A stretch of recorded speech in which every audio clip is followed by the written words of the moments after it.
Let's discuss conductance. What is conductance? Conductance किसको कहा जाता है इसके बारे में हम लोग इस डिस्कस करेंगे। तो जो रेजिस्टेंस होता है, रेजिस्टेंस का मतलब क्या होगा? ये किसी भी कंडक्टर में करंट को फ्लो होने से रोकता है, ठीक है। लेकिन जो कंडक्टेंस होगा तो वो क्या करेगा? करंट को और पास होने देगा। इसीलिए रेजिस्टेंस का उल्टा जो होता है वो कंडक्टेंस होता है। रेजिस्टेंस करंट को रोकता है और कंडक्टेंस करंट को जाने देता है। इसीलिए इसको हम डिफाइन करते हैं the ease of current flow या फिर the ease of flow of current through a conductor. It is expressed as G, इसको हम जी के रूप में एक्सप्रेस करते हैं। And it is the reciprocal of resistance. तो जैसे जैसे रेजिस्टेंस घटेगा, कम होगा, वैसे वैसे कंडक्टेंस बढ़ेगा, और जैसे जैसे रेजिस्टेंस बढ़ेगा वैसे वैसे कंडक्टेंस घटेगा। रेजिस्टेंस बढ़ेगा तो करंट ज़्यादा फ्लो होगा, और रेजिस्टेंस घटेगा तो करंट ज़्यादा फ्लो होगा, और रेजिस्टेंस अगर बढ़ेगा तो करंट कम फ्लो होगा। तो रेजिस्टेंस का मतलब रुकावट, और कंडक्टेंस का मतलब कंडक्ट होने देना, फ्लो करना, ठीक है। तो पूरे कंडक्टर में जितना करंट फ्लो होगा उसे कंडक्टेंस कहेंगे। किसी कंडक्टर में, पूरा कंडक्टर में जितना करंट फ्लो होगा उसको हम लोग कहेंगे कंडक्टेंस। सो अब हम बात करते हैं conductance is directly proportional to cross section area. Conductance होता है वो directly proportional to cross section area होता है, और inversely proportional to the length of the conductor. It is just opposite to the resistance. Resistance क्या था? Resistance जो है वो डायरेक्टली प्रोपोर्शनल टू एल था, और inversely proportional to cross section area था, यानी 1/A था, ठीक है। लेकिन ये उल्टा होता है। ये क्या होता है? जी होता है वो डायरेक्टली प्रोपोर्शनल टू ए होता है, और ये होता है इनवर्सली प्रोपोर्शनल टू 1/L। ये उल्टा होता है, ठीक है। तो इसी चीज़ को यहाँ पर लिखा जा रहा है। G is directly proportional to area of cross section and G inversely proportional to 1/R। Look at this, okay. तो इट मीन्स क्या होगा? जैसे जैसे क्रॉस सेक्शन एरिया बढ़ेगा वैसे वैसे कंडक्टेंस भी बढ़ेगा। अब क्रॉस सेक्शन एरिया बढ़ने का क्या मतलब? मान के चलो कोई कंडक्टर है, ठीक है, इस तरीके से। तो अगर इसका क्रॉस सेक्शन एरिया ये बढ़ गया है, ये, तो अगर ये जितना ज़्यादा बड़ा होगा, क्रॉस सेक्शन एरिया जितना बड़ा होगा, इसे इधर वाला भी, तो जितना ज़्यादा बड़ा होगा इतना मतलब उससे इलेक्ट्रॉन्स जो है वो और ज़्यादा क्या हो जाएंगे? फ्लो करेंगे। मतलब इधर से इधर इलेक्ट्रॉन्स जो है वो, इलेक्ट्रॉन्स जो है इधर से इधर और ज़्यादा फ्लो होगा, ठीक है। इधर से इलेक्ट्रॉन्स जो है वो और ज़्यादा पास होगा। तो जितना ज़्यादा क्रॉस सेक्शन एरिया होगा, ये समझ लीजिए कि वो जितना बड़ा दरवाज़ा होगा उतने ही उसके अंदर से क्या हो जाएंगे? लोग जो है वो उतने ही ज़्यादा संख्या में लोग उसके अंदर दाखिल हो सकते हैं। ठीक इसी प्रकार इसमें भी वही चीज़ है, सेम चीज़ इसमें भी है। जितना ज़्यादा एरिया होगा, क्रॉस सेक्शन एरिया जितना ज़्यादा होगा उतना ही इलेक्ट्रॉन्स जो है उससे पास होंगे, और जितना इलेक्ट्रॉन पास होंगे उतना ही ज़्यादा करंट फ्लो होगा। इसीलिए कहा जाता है जो कंडक्टेंस होता है, कंडक्टेंस यानी जी, तो ये जो जी होगा वो डायरेक्टली प्रोपोर्शनल टू ए होगा। उसी तरह G is inversely proportional to L. इसका क्या मतलब होगा? जितना लंबा कंडक्टर होगा, कंडक्टर जितना ज़्यादा लंबा होगा, ठीक है, उतना ही इलेक्ट्रिक करंट उससे कम फ्लो होगा, ठीक है। जैसे जैसे कंडक्टर बढ़ते जाएगा, जैसे जैसे कंडक्टर का लेंथ बढ़ते जाएगा, ठीक है, तो वैसे वैसे क्या हो जाएगा? उसमें इलेक्ट्रिक करंट जो है वो कम फ्लो होगा, कम पास होगा। तो अब इसको हम कैसे डिफाइन कर सकते हैं?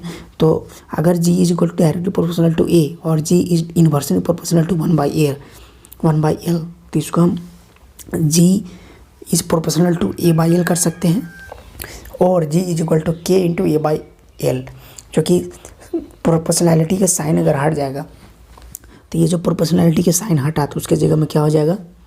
K आ जाएगा। तो K इक्वल टू क्या हो जाएगा? G इंटू L/A, ठीक है। तो फिर क्या हो जाएगा? K equal to G into G star. तो ये जो G स्टार है ये सेल कांस्टेंट कहा जाता है, G यानी कि ये जो L/A है, दिस इज L/A, इसको हम G स्टार कहते हैं, ठीक है।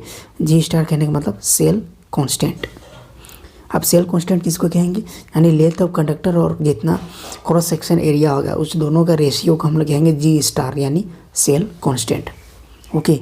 अब ये जो K है, ठीक है, इसको हम लोग कप्पा कहते हैं, ठीक है। ये जो K है इसको हम लोग कहेंगे kappa. Kappa is the constant of proportionality and is called conductivity. तो ये जो कप्पा है, kappa is the constant of proportionality and is called conductivity और स्पेसिफिक कंडक्टेंस। क्यों इसको स्पेसिफिक कंडक्टेंस कहा जा रहा है? क्योंकि अगर कोई कंडक्टर है ये पूरा, तो इस पूरे कंडक्टर में जब जितना करंट पास होगा तो उसको हम लोग कहेंगे कंडक्टेंस। लेकिन स्पेसिफिक कंडक्टेंस कहने का क्या मतलब होगा? ये जो कंडक्टर है उसका कोई स्पेसिफिक पार्ट को हम ले लेंगे, और कोई भी हम एक स्पेसिफिक पार्ट ले लेंगे, ठीक है, या फिर ये कह सकते हैं कोई एक यूनिट पार्ट ले लेंगे किसी कंडक्टर का छोटा सा, और उसी में से जो इलेक्ट्रिक करंट फ्लो होगा उसी को हम लोग कहेंगे स्पेसिफिक कंडक्टेंस। इसीलिए इसका नाम भी है स्पेसिफिक कंडक्टेंस, स्पेशल कंडक्टेंस बोल सकते हैं।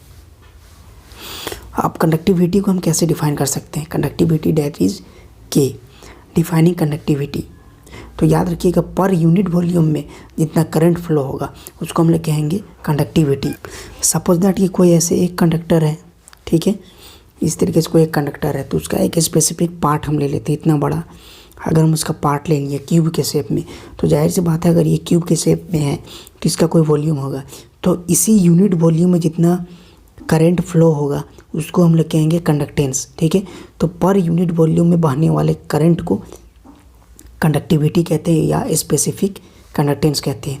और इस पूरे कंडक्टर में जो इलेक्ट्रिक करंट पास होगा तो उसको हम लोग सिर्फ कंडक्टेंस कहेंगे, और इस यूनिट पार्ट में जो करंट फ्लो होगा उसको हम लोग कहेंगे कंडक्टिविटी। तो कंडक्टिविटी को हम डिफाइन कैसे करेंगे? तो G is equal to K kappa into A by L, okay. तो if we take A is equal to 1 centimetre square, that is cross section area 1 centimetre square, और L is equal to 1 centimetre हम लेते हैं। तो अगर इस दोनों value को हम यहाँ पुट करते हैं ए बाई एल में, okay, now we are putting the value of A and L on this equation.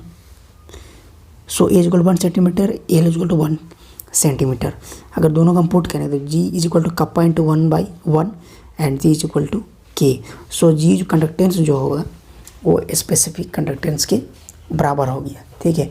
दोनों जो है ये जो फ्लो ऑफ करंट है, लेकिन एक है पूरे कंडक्टर के लिए और एक है किसी स्पेसिफिक कंडक्टर्स के लिए जिसका कोई स्पेसिफिक यूनिट वॉल्यूम होगा उसके लिए। सो इसको हम डिफाइन कैसे कर सकते हैं? द कंडक्टेंस और specific conductivity is define as the conductance of a solution. और किसी भी सॉल्यूशन में जो कंडक्टेंस है या कोई कंडक्टर है उसका 1 सेंटीमीटर लेंथ है और उसका क्रॉस सेक्शन एरिया जो है वो 1 सेंटीमीटर स्क्वायर है, तो उसको हम लोग कहेंगे conductance. So we know that G is equal to kappa into L by A by L, okay. So K is equal to J into L by A. So K is equal to 1/r L by A, तो 1/r, तो are का हो जाएगा ओम, L का centimetre और ए का centimetre square, तो 1 centimetre और 1 स्क्वायर कैंसिल हो जाएगा। तो kappa is equal to ohm inverse centimetre inverse और kappa is equal to ohm inverse metre inverse, ये बचेगा। So this is the unit of conductivity.